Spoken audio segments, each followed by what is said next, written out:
Welcome to Sacrilegious Discourse. For this is what the Sovereign Lord says. Why do you need prophets to tell people who you are and what you want? If you can justify everything that the God of the Bible has done, then you can justify any of your behavior. A lot of this mentality is trickling into what is now mainstream right-wing Christianity. I am capable of empathy greater than this God of the Bible. This is a Bible that they tell kids. This is the good Lord. This is the good book.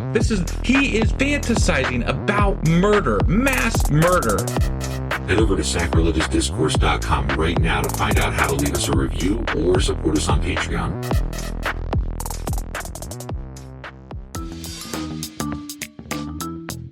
Hey there, sinners and saints. It's your favorite Bible-bashing duo from Sacrilegious Discourse, and we need your help. That's right, folks. We're raising funds for some heavenly equipment and a studio that doesn't sound like it's in the depths of hell. Our current setup, let's just say it's more apocalypse than audiophile. So if you want to hear us dissect the Bible without the background noise of demonic squirrels, chip in a few bucks. We're aiming for $5,000 to upgrade our audio and build a studio worthy of blasphemous banter.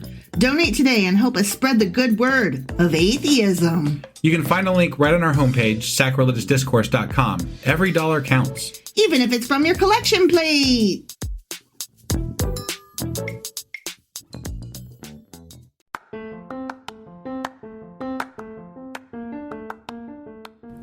Welcome to Sacrilegious Discourse. I'm husband. And I'm wife. Together, we're reading the Bible for the very first time. We grew up without religion and wanted to know what all the fuss was about. Well, what have we learned so far? That God is a dick, and apparently some people believe in talking donkeys? We're not trying to pass ourselves off as experts. Nope, we're just reading the Bible for the first time and giving our first take reaction. If you'd like to join us in this venture, you might consider starting at episode 1. Otherwise, jump in wherever you like. All right, let's go read the Bible. Yeah, let's get to it. Husband! Wife! Do you not remember where we're at because we're in the middle of Psalms? Well, we're getting ready to do, I think it was 80-something. No, 78. 78. Son of a bitch. Anyway, yeah, so we just got done with, the 104 was the last one we did, I know that. 102 through 104. And we read a really old one last time that I kind of liked, actually. Yeah, because it was all nature. Very yeah. And it was probably from the same source as, like some early, whatever. Elohim God shit. Yeah. Anyway, so it was decent-ish in my book. So as far as poetry and we learned a new imagery, vocabulary word. Yeah, the henotheistic, something like henotheistic. Yeah, something like that. Right. Yeah. One where it acknowledges that other gods may exist. So did we really learn the new word? Because we didn't really pull that one off very well. I mean, we half learned it. We half learned it. Still new. We'd recognize it in conversation now. Yeah, that's true. And it was exciting to know because we already had the sense that that was a thing. We just didn't know that there was vocabulary for it. Right. So that's exciting. It is. Yeah. Speaking of exciting, I've got some news, and I'm going to have to change our entire intro that I just changed last night after this happened. But we had one of our patrons actually reach out and donate half of what we asked for our campaign for our live equipment. In one lump sum. So Natalie. Holy fuck. Natalie. Thank you so much. Ridiculously above and beyond. So grateful. I mean, just astounding. Really don't even have the words. I mean, we were talking about, pretending that we're on Wayne's World and like, we're not worthy. Yeah, that's, I mean, wow. So that being said, I do want to mention that Natalie is a longtime patron of ours, and they donated $250 to our campaign. Yes. I mean, it was just unreal. And thank you, Natalie. Yeah. They have their own podcast that they do with a couple other people called Lost in Revision. And it is a really cool podcast that they cover some like ancient folklore and fairy tales and things like children's literature. Yeah, no, it's really, really neat. It's so cool. And I highly recommend checking it out. I'm going to link to that podcast's link tree in our show notes. So go check out Natalie's podcast and, I mean, thank them for us. Seriously. Like, wow. Yeah.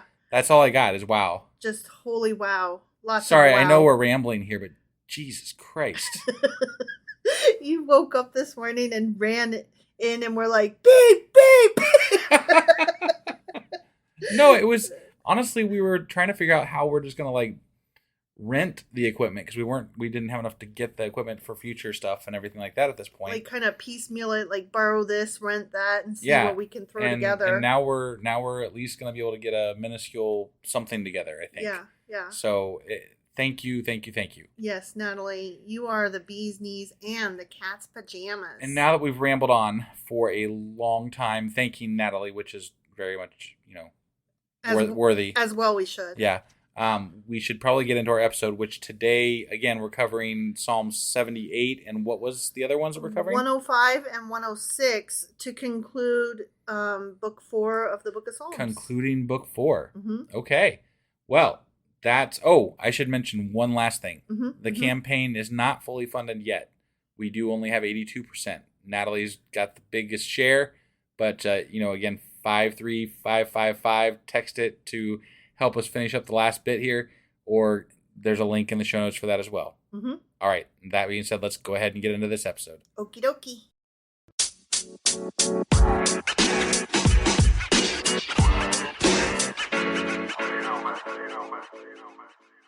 All right. So I got to admit before we get into these that I'm not super excited. And I know you're not supposed to start an episode. Yeah, don't start an episode like that. I know, but I have to because the 3 that I'm about to read, they are the 3 great history psalms. Okay. That's like literally what they're called. Yeah. And they're a bit lengthy, and I didn't have a lot of notes about them. Maybe this will be a history in the making with the comments that I'm going to lend to these psalms. I'm hoping that the psalms themselves bring something to the table because everything that I just said is about what I'm bringing to the table. Got it. So, all right. I just wanted to put that up front so that, you set your expectations super low. Okay. They're set super low. Okay. Real fucking low. Just to explain again what's happening here, we skipped over Psalm 78, which was back in, I think, book 2 or 3. It was in one of those books. It was either 2 or 3. I don't remember. Yeah. And we're in book 4 now. Right. So what the fuck, right? Well, when I took notes on number 78 back when we were in those, right? It said that it is one of the 3 great history psalms, and so I was like, well, we should put those 3 history psalms together, sure, because it was odd to chop them up the way they did. Okay. So here we are going back in time to pick up the one that we skipped, Psalm 78. And this is a maskil of Asaph. Okay. And I won't say ASAP Rocky because that makes you so annoyed. O my people, hear my teaching. Listen to the words of my mouth. Yeah. Do you understand the words that are coming out of my mouth? I mean, yes, so far I do. Do you know what that's from? Yeah, it's from the Jackie Chan and Chris Tucker. Chris Tucker, yeah. And what is it? Not Rush Hour. Is it Rush Hour? Something like that, yeah. Okay. Yeah. It was one of those that was really good. Right. Yeah. Okay. I will open my mouth in parables. I will utter hidden things from of old. Okay. That's what I'm going to do. Yeah. Okay. What we have heard and known, what our fathers have told us, we will not hide them from their children. We will tell the next generation the praiseworthy deeds of the Lord. So indoctrination. Mm-hmm. Got it. Mm-hmm. Mm-hmm. Okay. His power and the wonders he has done.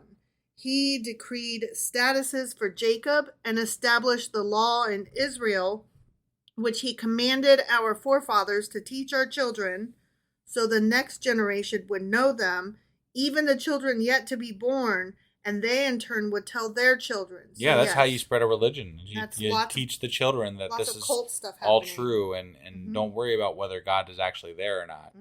It's just true. Speaking of cults, I gotta interrupt here.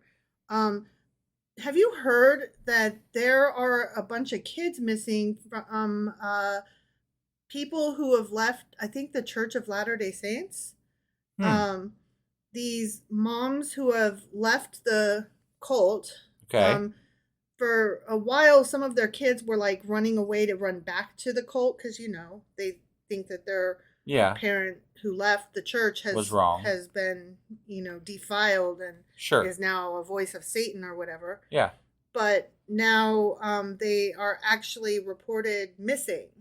And there's this whole thing where apparently some part of the Church of Latter-day Saints, the guy that is in jail that is still leading that religion or whatever. I have no idea what you're talking about. Okay, so there's a big head honcho of the Church of Latter-day Saints. I get that. And he's in jail right now, and he's still leading from jail. Okay. And he is saying that there's like this big sacrifice thing that's coming up that's going to be happening. And so, and so nobody's talking about it because it's like, what stays in Vegas, but I'm gonna have to do some research on this because this sounds like way over the top. Right. Well, I heard it, and I don't want to be spreading like false information. Okay, here. Look, I heard it on inflammatory. I heard it on one of my news podcasts, not one of the trash ones. Okay. So I don't remember if it was like a Wall Street Journal or like it wasn't NPR. It might have been a New York Times. It was one of those like you were worrying me because it sounds a little like QAnon for Latter-day Saints. Right. Whatever. It's just that so what some of the police and these moms are worried about is that this is gearing up to there's going to be another what was that thing where a mass suicide happened? Are you talking about like the Heaven's Gate thing? Yeah. That wasn't the Latter-day Saints. I know, but they're worried that this is going to be something like that. Okay. Yeah, where, right. A bunch of church people like killed the kids and drink the Kool-Aid kind of thing. Got it. So that's a little scary. Yeah. And weird that like I only heard it on this one newscast and nowhere else. I'm definitely going to have to look into this. Okay, I'll try to find what I heard it on so that you can share that link too. Okay. Because that had me concerned. I am concerned as well, but I'm also concerned that I'm not discounting the fact that you heard this, but like that's a pretty big accusation. So I just want to make sure that it's like legit. Okay. So. Yeah, we will look into it. I will let you know where I heard it. And we will share that link. Sounds good. Okay? Sounds good. Okay. So anyway, speaking of children and cults. Yes. That's where I was going with that. Got it. Then they would put their trust in God and would not forget his deeds, but would keep his commands, because that's what you do with children and cults. Right. Yeah. They would not be like their forefathers, a stubborn and rebellious generation. Yeah, those people who never saw God but got told that he was there anyway. Damn them. Whose hearts were not loyal to God, whose spirits were not faithful to him, those fuckers. Yeah. The men of Ephraim, though armed with bows, turned back on the day of battle. They did not keep God's covenant and refused to live by his law. Those fuckers. They forgot what he had done. The wonders he had shown them, they forgot. I guess, yeah. Either that or it wasn't like shown to them, right? In any meaningful way. Exactly. He did miracles in the sight of their fathers in the land of Egypt. Remember we talked about this? Yeah. How it's like these people grew up having heard these stories of stuff that had happened, but like never actually saw it for themselves. Right. But were expected to act as though they had. It's much like what we deal with. Like, I mean, we grew up in a world that was much more religious than the world we live in now, which that's to say that this world is still very religious. Yeah. But we grew up in a world hearing stories about religion and God and how it's, miracles, this real thing and miracles. But none of that shit ever happened in our lifetime. And for the most part, I never actually heard anybody tell me about a time that it happened in their lifetime either. It didn't. So it didn't. It kind of seemed like a lot of bullshit. Mm-hmm. Mm-hmm. It's just this perpetual backward motion of, yeah, remember when he did these things? No, nobody fucking remembers when he did these things because it never actually happened. Somebody made it up, and all of you are like, remember that time? And it's like, how do any of you remember that time? They don't. They don't. You don't. Right. Stop it. He did miracles in the sight of their fathers in the land of Egypt in the region of Zoan. He divided the sea and led them through. He made the water stand firm like a wall. Remember? I do. Remember that? I mean, in the Bible, I remember. Remember that those happened? words being said. Do you remember you saw that happen? Nope, I did not see it happen. I would think twice if I saw water parting in front of me. I would be like it. That's some David Copperfield bullshit, though. Well, I would be like looking for the strings. I mean, I would too, but I mean, again, it would make me if I walked up to the sea, any sea, mm-hmm. and it parted in front of me, I'm gonna be like, that's pretty crazy right there. That's something to consider. That's some high class fleecing. I'm gonna go back. I'm gonna go back and think about this one now. Your grift is on high level. I'll also be snapping a picture on my phone because because no one's gonna believe that shit. You don't even Christians wouldn't believe that shit. No, that's the funny thing. If you walked up to the sea and said, "I saw it part in front of me," they'd be like, "Bullshit! Right? What are you talking about?" Exactly. Well, one time, like my mom was telling me about like how God tells her this and God tells her that, and she knows because God is in her heart. Blah blah blah. Yeah. And then another time. Like I have this penchant to always like correct a thing. Like if I see it wrong, I have to correct it. Yeah. And my mom was like, "Why do you do that?" And I said, "Because God tells me to. Like I have to do it. Like I'm led to do it. I'm pushed to do it. I can't not correct it. If you don't have that comma or apostrophe, I was trying to speak her language. Yeah. And she was having none of it. And I'm like, how come like when I'm compelled, it's not God, but when you're compelled, it's totally God? I think that we should just start taking religious shit extra seriously and be like, yeah, I saw this guy walking on water. I think Jesus is back, guys. I think, and there was like water parted. I mean, it was crazy. All the miracles all in one time. Mad, I'm telling you. It's insane. This is cool. Did you see how doctors have cured people like with surgeries and stuff? Wait, no, that's not the right. That's not what I was. No, yeah, that's actual science. But I was thinking, like, let's just let them think that Revelations is here, right? You think they would think we're sane or insane?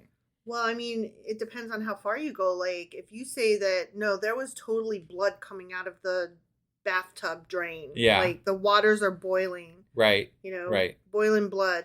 Yeah. It's raining frogs or whatever. Right. Then they would be like, you're making fun.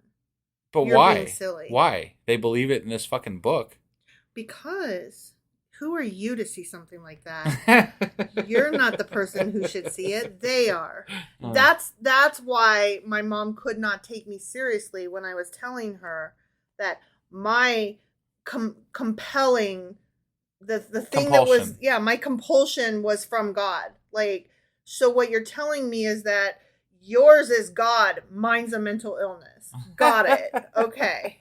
It couldn't possibly be that either we both have God or we're both mentally ill, right? Right. No, you are religious. I'm just a psycho. Got it. Okay. Right.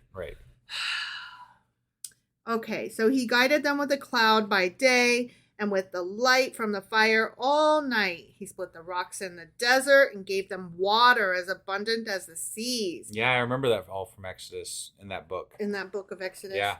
He brought streams out of a rocky crag and made water flow down like rivers. Yep. Yum, yum, yum. I love rocky water. That book says. Oh, that reminds me. Speaking of rocky water. Rocky water. Yeah, well, I just said I love rocky water. Yeah. No, I got it. Okay, so now there are water sommeliers.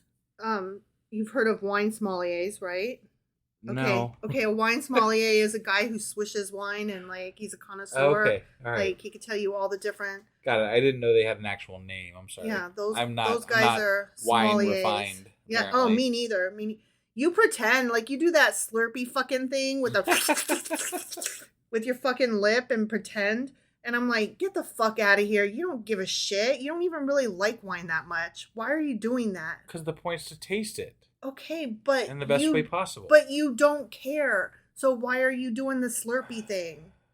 You don't like wine. You're so judgmental. I am. I don't have a. Who cares? I make fun of why are you upset about how I drink wine? I'm upset because you don't even like wine. But why does it matter to you? It matters because you're putting on airs. Am I? Yeah, when you do that Slurpee thing with your lip, you're going. You're trying to show me that you know how to taste wine properly, and I'm like, man, put that shit in a mason jar and chug it. I'm just trying, but that's not how I mean, I wouldn't do that ever. I have done that many times, and it is good. It is good.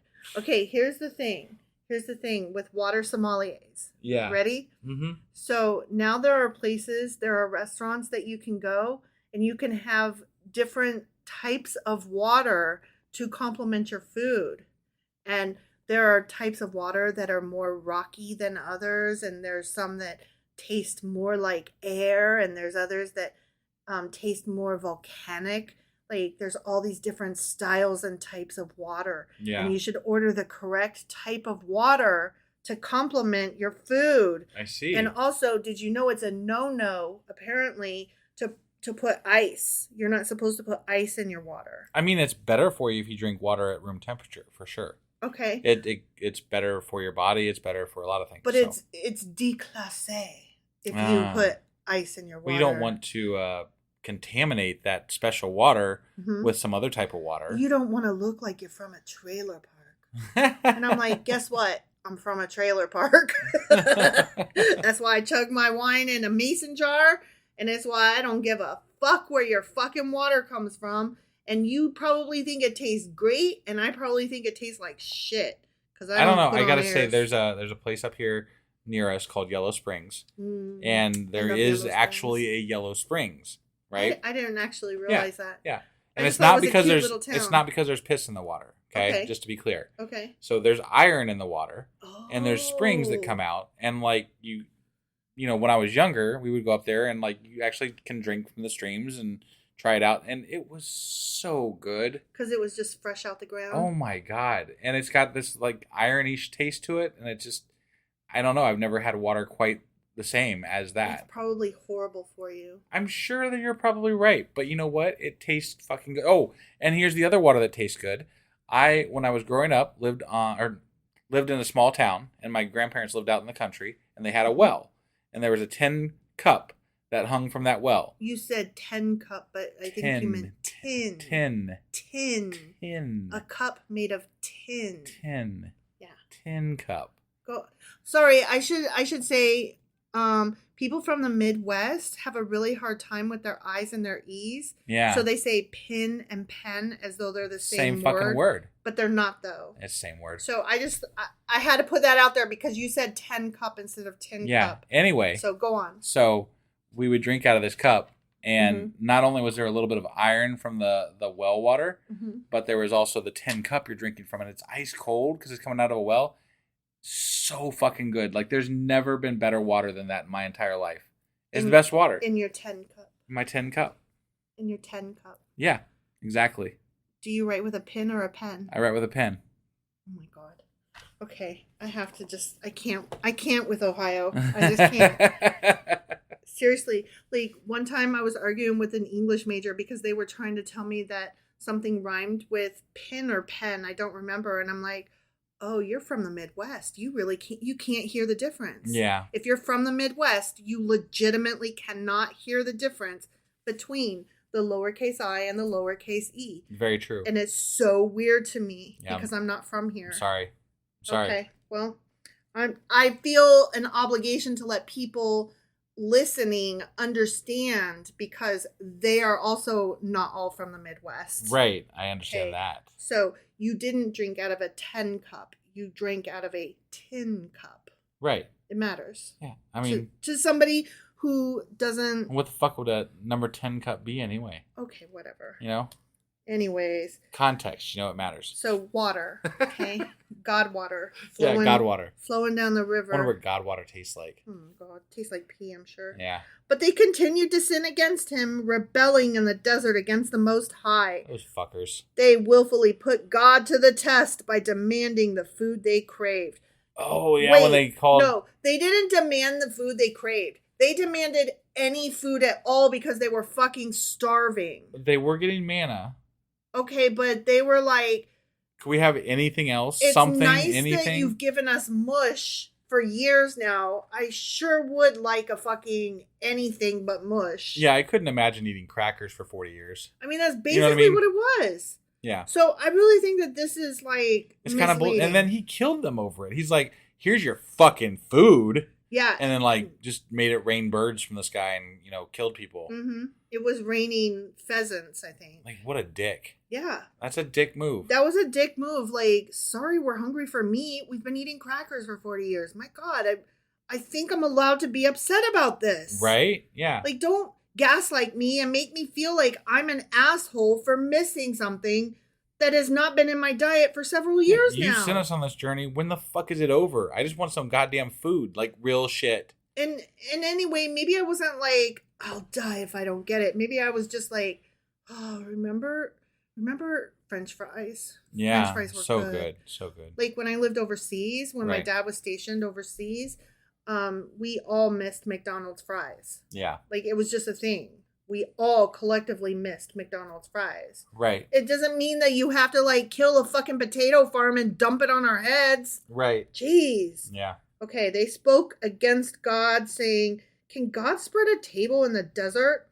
When he struck the rock, water gushed out and streams flowed abundantly. But can he also give us food, though? Can he supply meat for his people?" When the Lord heard them, he was very angry.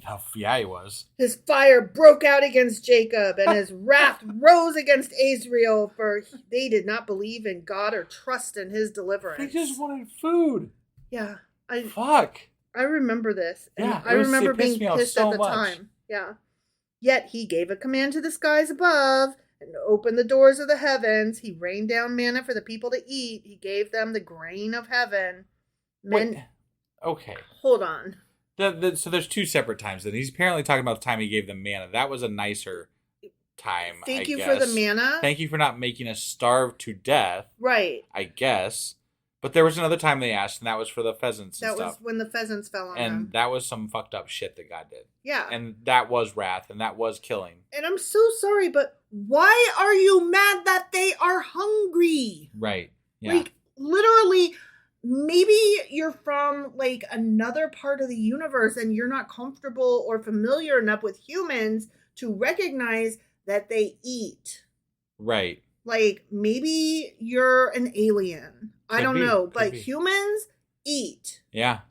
God, this makes me so mad. Uh-huh. Men ate the bread of angels. He sent them all the food they could eat. He let loose the east wind from the heavens and led forth the south wind by his power.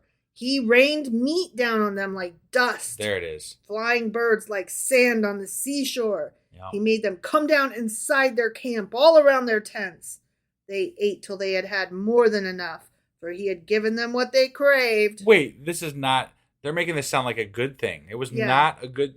Go read that section in Exodus. It was not good. It was shitty compliance. You know what I mean? Yeah. It was, yes, you want food? I'll give you food. And then he dumped like a grocery store on top of their head. And there was some death involved in it, too. Yeah. Like, it wasn't just a nice thing. No, he was definitely being a shit. He was being a shit. Yeah.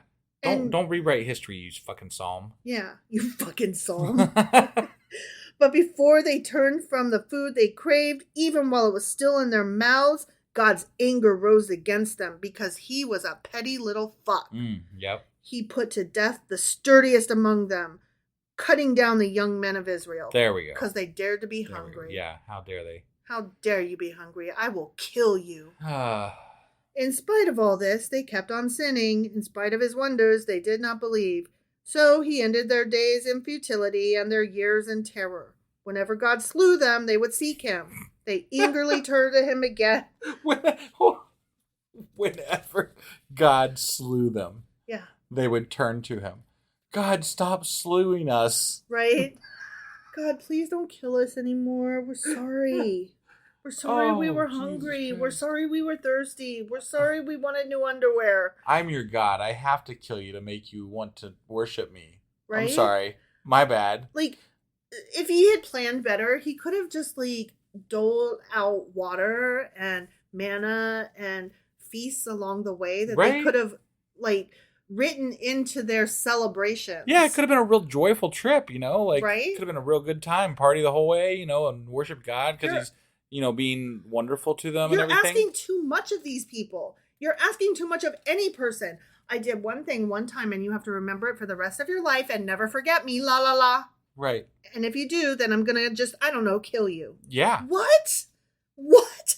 That is not the sign of a good leader. No. That is not good leadership. I don't like him. It's not a good sign of a stable person, let alone a God. No. So it's almost like a psychotic lunatic male wrote this. Right. And then we're all like, yeah, that tracks. God would totally be like that. And then the women are over here like, 2,000 plus years later going, wait, hang on. This reads a little... I'm over here going the same thing, just to be clear. And there's a lot of men that are very not for the Bible. You're right. Going You're the right. Same way. You're right. It just, I don't know. It seems weird. The whole thing is weird and dumb and bad and wrong. Right. Whenever God slew them, they would seek him. They eagerly turned to him again. They remembered that God was their rock. That God Most High was their Redeemer. But then they would flatter him with their mouths, lying to him with their tongues. Yeah. Their hearts were not loyal to him. They were not faithful to his covenant. Yet he was merciful. He forgave their iniquities and did not destroy them, except for sometimes he fucking did. Right. Yeah. Like, you can't say he didn't destroy them when you literally, like, 3 sentences ago said, and he destroyed them. Right. Why are we relitigating the entire fucking Exodus story? Fuck. Don't know. It's so annoying. Time after time, he restrained his anger and did not stir up his full wrath. Oh, thank goodness for that. Oh. So what they're saying is he's more of a dick than he actually showed up. Right. You think this is bad. Right. Just be grateful that I wasn't, like... full dick. Yeah. Mode. Yeah. Ooh. He remembered that they were but flesh, a passing breeze that does not return. He remembered. That's sweet of him. Yeah, it is. What a sweetheart. Mm-hmm. How often they rebelled against him in the desert and grieved him in the wasteland. Again and again they put God to the test. They vexed the Holy One of Israel. They did not remember his power. The day he redeemed them from the oppressor, the day he displayed his miraculous signs in Egypt, his wonders in all the region of Zoan. They turned their rivers to blood. They could not drink from their streams. He sent swarms of flies that devoured them and frogs that devastated them. Yeah, I remember all those times. He was also hardening the Pharaoh's heart so that, they had to keep coming back and doing these things. So it wasn't even their fault. Right. It wasn't even their fault. Yeah. God literally was doing this on purpose. Right. And was making Pharaoh be mad so that he would have to keep doing this. Yeah. This whole so frustrating. It's bringing back memories of how angry I was early on reading the Bible because the stories were just so fucking stupid. Yeah. He gave their crops to the grasshopper, their produce to the locust. He destroyed their vines with hail and their sycamore figs with sleet. He gave over their cattle to the hail, their livestock to bolts of lightning. Okay. He unleashed against them his hot anger. Hot, nice anger. His wrath, indignation, and hostility, a band of destroying angels. He prepared a path for his anger. He did not spare them from death, but gave them over to the plague. Yep. He struck down all the firstborn of Egypt because killing babies is awesome. That's a great show of power. Good stuff there. The first fruits of manhood in the tents of Ham. But he brought his people out like a flock.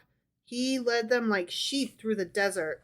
He guided them safely so they were unafraid, but the sea engulfed their enemies. Thus he brought them to the border of his holy land, to the hill country his right hand had taken. He drove out nations before them and allotted their lands to them as an inheritance. He settled the tribes of Israel in their homes. I mean, it said that, but they also didn't because they didn't actually fully drive out everybody, which that was a point of contention for us.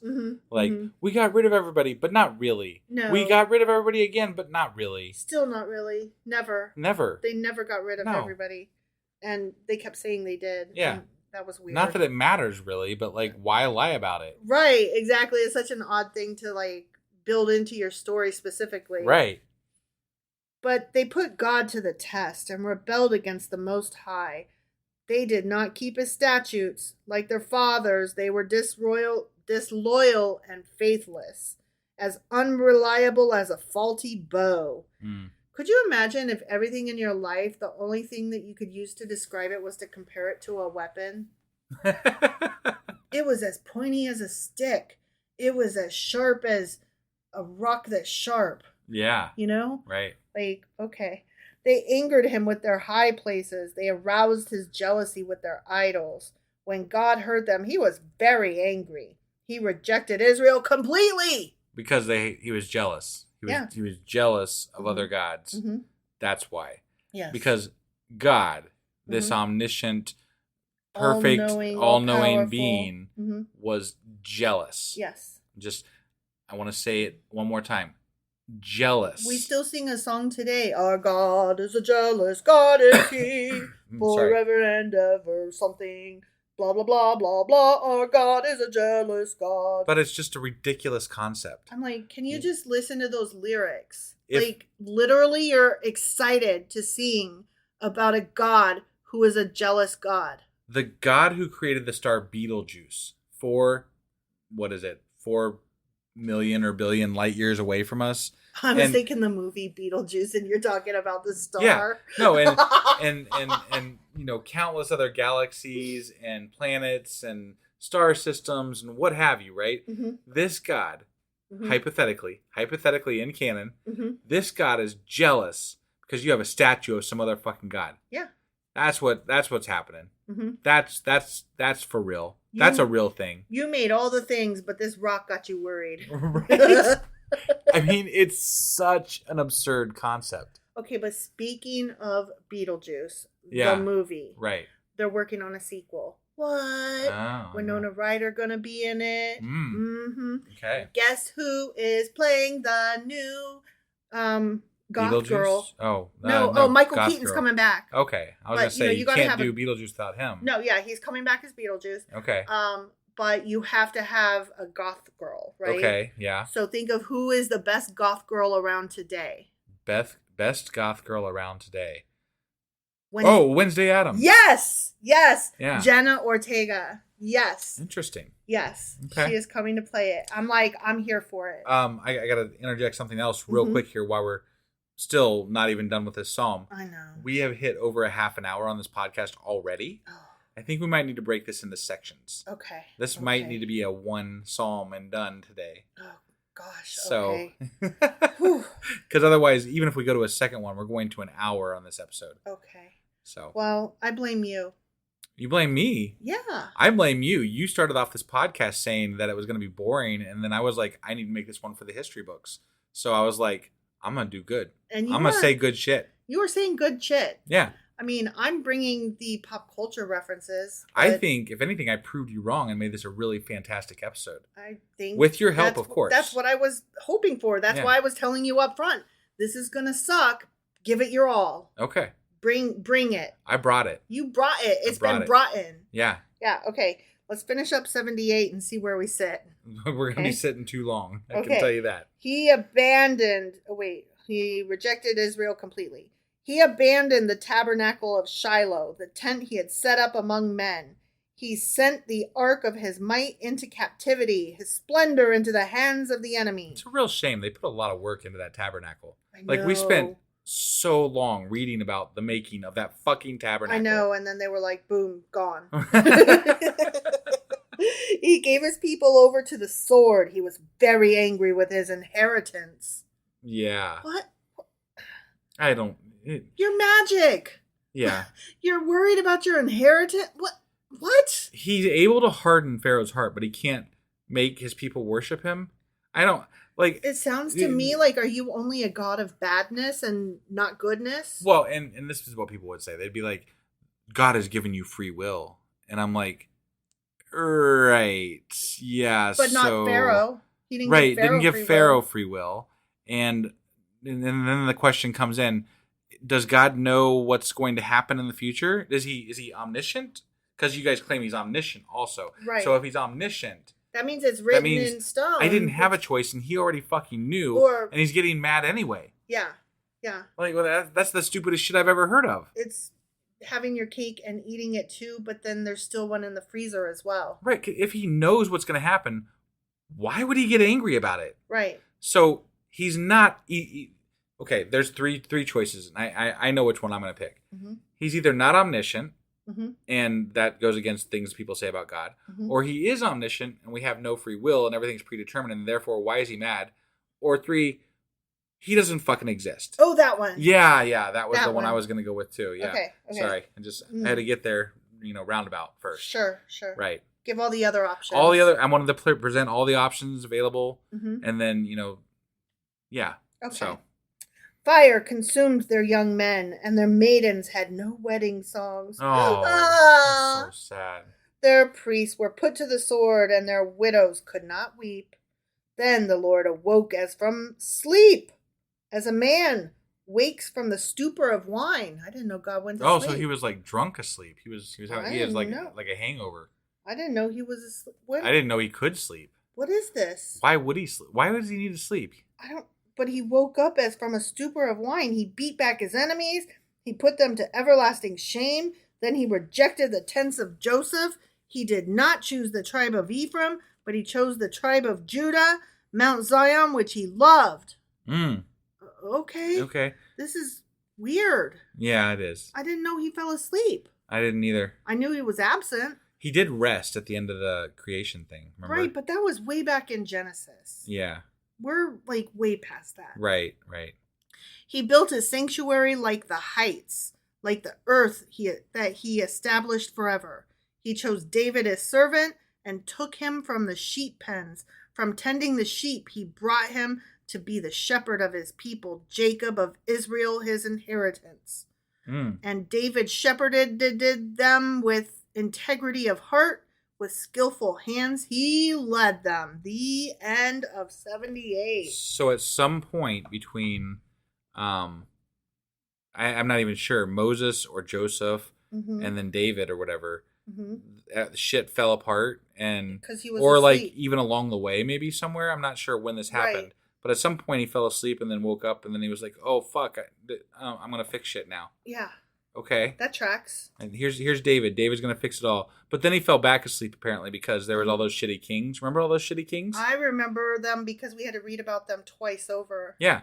So apparently he went back to sleep because he was just tired or something. And then he's been asleep ever since. It's been a long fucking time, apparently. Mm-hmm. I don't know. He's asleep in space. Yeah. He's an alien. All right. Psalm 78 is God's faithfulness to his unfaithful people, and it's a new beginning in Zion and David. It starts, "Give ear, O my people, to my law," and it is the second longest psalm with 72 verses. Yeah. But hold on to your butts, because eventually when we hit Psalm 119, that one has 176 verses. Wow. And if you thought this was long, well, that one's going to have to be a standalone then. Yeah. Because this one's we're at 40 minutes again. Jeez. So, yeah. This was only the first of the 3 great history psalms, the others being the ones I was going to get to, 105 and 106. Yeah. And that's my notes. Okay. For 78. Well, I think we did a lot of damage commentary throughout, so, yeah. Maybe the notes weren't as special this time. They weren't. As our commentary throughout, because that was fun. It kind of was, actually. I mean, I am curious, what other history do you have that, are we going to read the same thing again in 105 and then again in 106? I hope not. That would really suck. I hope not, too. Yeah.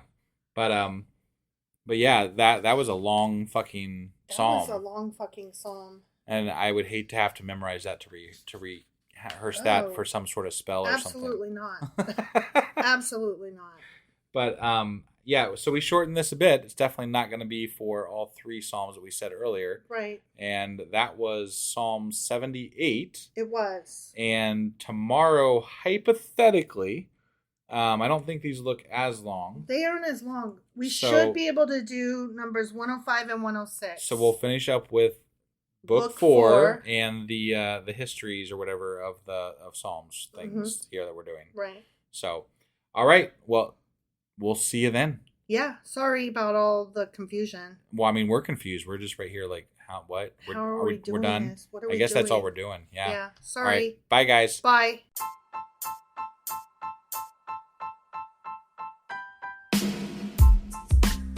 Hey, wife. I guess that's the end? But husband, that's just sad. It doesn't have to be. We are on lots of social media platforms like Twitter. Our handle there is sacrilegious_D. For D's nuts. Oh my God.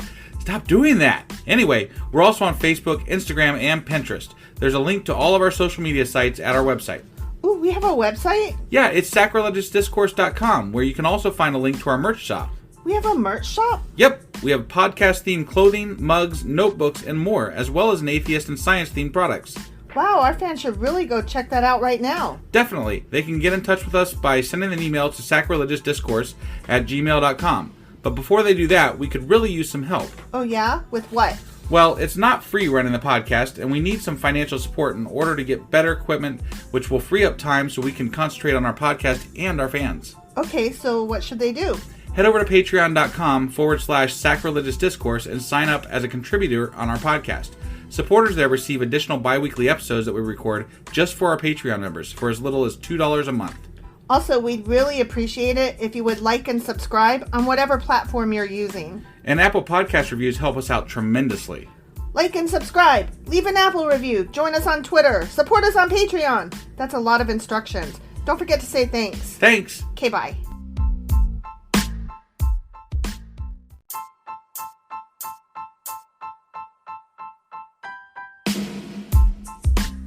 Hey, wife. I guess that's the end? But husband, that's just sad. It doesn't have to be. We are on lots of social media platforms like Twitter. Our handle there is sacrilegious_D. For D's nuts. Oh my God. Stop doing that. Anyway, we're also on Facebook, Instagram, and Pinterest. There's a link to all of our social media sites at our website. Ooh, we have a website? Yeah, it's sacrilegiousdiscourse.com, where you can also find a link to our merch shop. We have a merch shop? Yep, we have podcast-themed clothing, mugs, notebooks, and more, as well as an atheist and science-themed products. Wow, our fans should really go check that out right now. Definitely. They can get in touch with us by sending an email to sacrilegiousdiscourse@gmail.com. But before they do that, we could really use some help. Oh yeah? With what? Well, it's not free running the podcast, and we need some financial support in order to get better equipment, which will free up time so we can concentrate on our podcast and our fans. Okay, so what should they do? Head over to patreon.com/sacrilegiousdiscourse and sign up as a contributor on our podcast. Supporters there receive additional bi-weekly episodes that we record just for our Patreon members for as little as $2 a month. Also, we'd really appreciate it if you would like and subscribe on whatever platform you're using. And Apple Podcast reviews help us out tremendously. Like and subscribe. Leave an Apple review. Join us on Twitter. Support us on Patreon. That's a lot of instructions. Don't forget to say thanks. Thanks. Okay, bye.